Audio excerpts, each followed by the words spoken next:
हाँ, अब सर दो सवाल जो रह गए थे। एक, ये सरकार के पास क्या जवाब है इस सवाल का? जाति जनगणना आप कराओगे देश में या नहीं कराओगे? कब तक इस सवाल से बचेगी सरकार? नहीं, ये बड़ा मुश्किल है। देखिए कि हम आपको गाली देने लगे तो आप कब तक बर्दाश्त करेंगे, ये सवाल आपके सामने है कि आपके धैर्य की सीमा क्या होगी, कहां जाकर आप फिर जवाब देना शुरू करेंगे। वो भी सीमा ही नहीं है। यही खेल चल रहा है, ये पेशेंस का खेल है।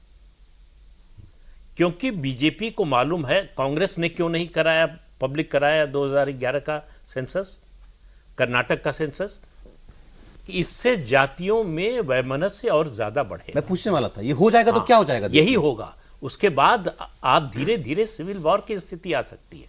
मंडल के बाद क्या सिविल वॉर? बिल्कुल बिल्कुल भाई। अब अखिलेश यादव को अभी समझ में नहीं आ रहा है, अगर ये कास्ट सेंसस हो गया तो जो अति पिछड़ी जातियां हैं वो अपना हिस्सा मांगेंगी। राहुल वो अखिलेश यादव को नेता क्यों मानेंगे?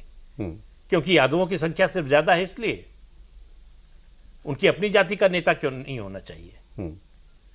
तो ये जो समस्या है, नहीं, कोई पिछड़ी जाति असर्ट करे इसमें तो प्रॉब्लम नहीं है, अगर वो अपना राइट मांगती है। प्रॉब्लम नहीं है, लेकिन उसके लिए जो झगड़े होंगे, जो अगड़ा पिछड़ा का झगड़ा मंडल के समय देखा गया, वो पिछड़ों में वो होगा। कई गुना जो है बड़े रूप में आपके सामने आएगा। And not necessary just between अगड़ा पिछड़ा।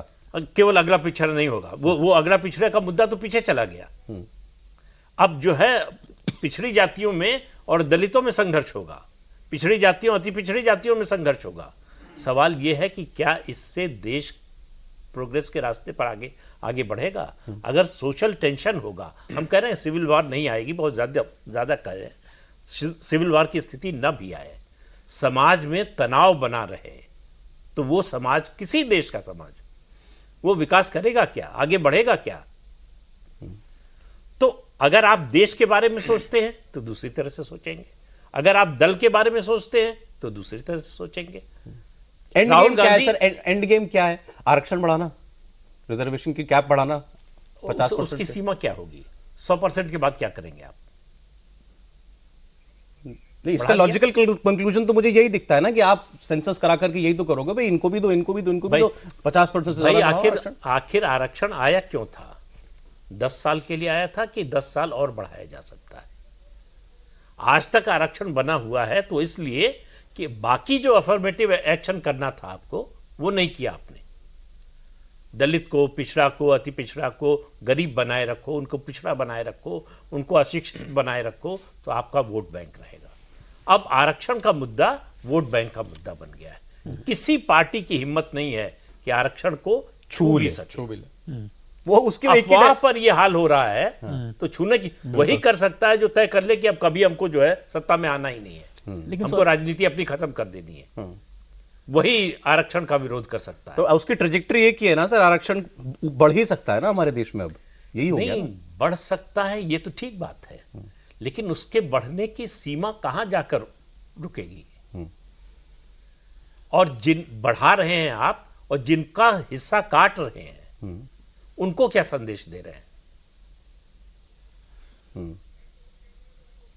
भाई, सुप्रीम कोर्ट ने जब यह फैसला किया कि 50% से नहीं ज्यादा होगा, तो उसके पीछे लॉजिक था ना कि सुप्रीम कोर्ट के जजेस, ऐसा तो हुआ नहीं कि सो के उठे, उन्होंने कहा कि नहीं 50 कर देते हैं।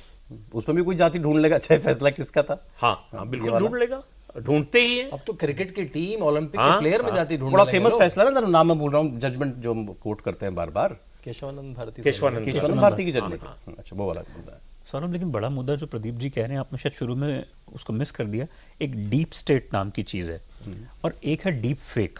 आपको याद होगा जब अमित शाह जी का वीडियो आया कॉन्स्टिट्यूशन पे, आरक्षण वाला, उसको किस तरीके से उसको कैसे ट्विस्ट करके, तोड़ मरोड़ करके सर्कुलेट कर दिया गया, इतना कि दिल्ली पुलिस को जाके तेलंगाना में जाके उस बंदे को ढूंढना पड़ा कि डीप फेक किसने किया। एक है डीप स्टेट तो एक है डीप फेक। डीप स्टेट भी हमें डिस्टर्ब कर रही है अमेरिका से, और वो कैसे कर रही है आपको बता दूं।